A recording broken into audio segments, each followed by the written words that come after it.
Hi friends, welcome to our channel.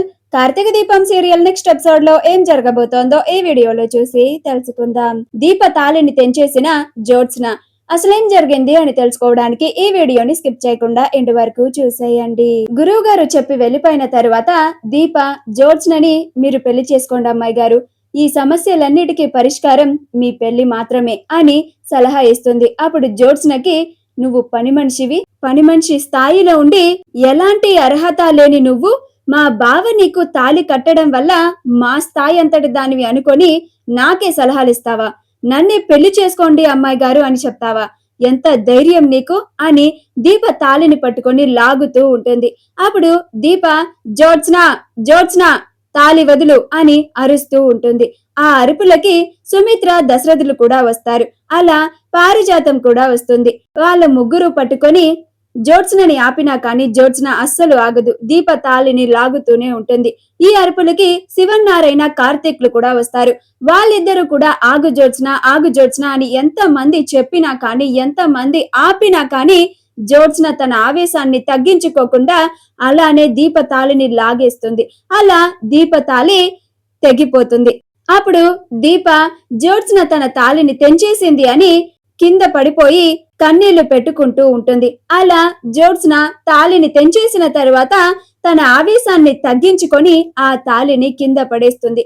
అలా కార్తీక్ దీపని ఆ తాళి కింద పడిపోకుండా ఆ తాళిని పట్టుకుంటాడు. అలా జ్యోత్స్న చేసిన పనికి కార్తీక్ కి, శివన్నారాయణకి, దశరథ్ సుమిత్రలకి చాలా కోపం వస్తూ ఉంటుంది.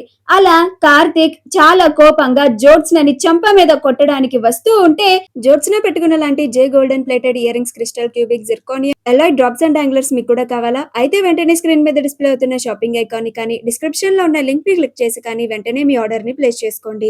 ఈలోగా కార్తీక్ ఎక్కడ జ్యోత్స్నని కొడతాడేమో అని సుమిత్ర జ్యోత్స్నని చెంప మీద కొడుతుంది.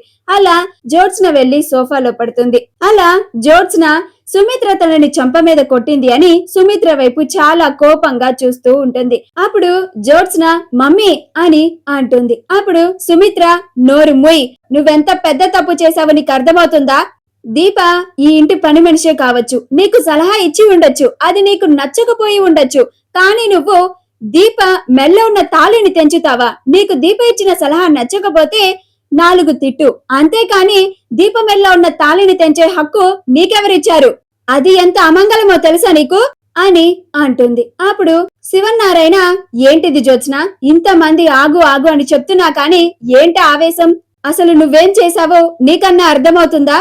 ఒక ఆడపిల్ల మెల్ల ఉన్న తాళిని తెంచితే ఎంత పాపమో తెలుసా నీకు అని అంటాడు. అలా చేస్తే తన భర్తకి ఎంత ప్రమాదమో తెలుసా నీకు అని అంటాడు. అప్పుడు జ్యోత్స్న ఈ దీప బావ నా మెల్లో కట్టాల్సిన తాళిని తన మెల్లో కట్టించుకుంది, అందుకే ఇలా చేశాను అని అంటుంది.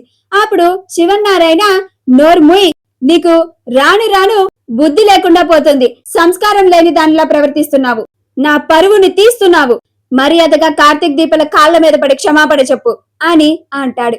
అప్పుడు జ్యోత్స్న ఈ పని వాళ్ళ కాళ్ళ మీద నేను పడాలా? నో వే అని అంటుంది. అప్పుడు శివన్నారాయణ మర్యాదగా సారీ చెప్తావా, తగిన బుద్ధి చెప్పమంటావా అని అంటాడు. అప్పుడు దశరథ్ సారీ చెప్పు జ్యోత్స్న అని అంటాడు. అప్పుడు జ్యోత్స్న గ్రాని ఏంటిది, నువ్వైనా ఏదో ఒకటి చెప్పు అన్నట్లుగా పారిజాతం వైపు చూస్తూ ఉంటుంది. అప్పుడు పారిజాతం నువ్వు ఆవేశంలో ఏం చేస్తున్నావో కూడా తెలియకుండా చాలా పెద్ద తప్పు చేసావు జ్యోత్స్న, ఇప్పుడు నువ్వు దానికి బదులు ఇవ్వాల్సిందే, లేకపోతే నేను ఈ ఇంట్లో వాళ్ళు ఎవరు వదిలిపెట్టరు అని అన్నట్లుగా చూస్తూ ఉంటుంది.